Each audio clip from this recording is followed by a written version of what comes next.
Time now for a look at your health. You know, of course, acne can be a big problem when we're teenagers, but what happens when it returns as adults? No fun at all. Well, Dr. William Groff is joining us now to talk more about adult acne. Thank you for being here. Thank you. All right, Dr. G is on his honeymoon, so he's pitch hitting today. Tell me, why the onset of adult acne? What prompts that?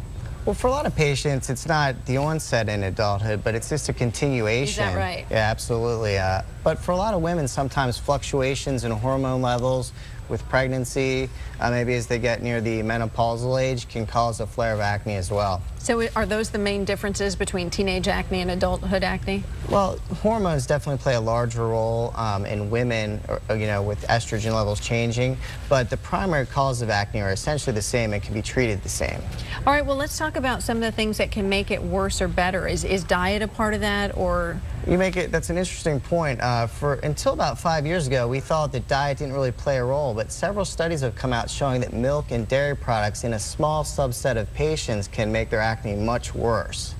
Now, milk is very good for you, and especially for a growing teenager or even for women who need milk to protect against osteoporosis and things. So I'm not suggesting not to drink milk, but if you have really bad acne and you're not responding, you may want to try to eliminate milk for a little bit and see if it gets better. All right, well, let's take a look at some before and after pictures that you were kind enough to bring along, talking about some of the treatments. Tell us what you did here. This is a patient of ours that we treated with, we have about 5 different lasers in our practice that we can treat acne, and this gentleman has some pretty bad scarring, as you can see, and with one treatment we were able to essentially eliminate probably 80 to 90% of his acne scarring. All right, and what is this one reveal?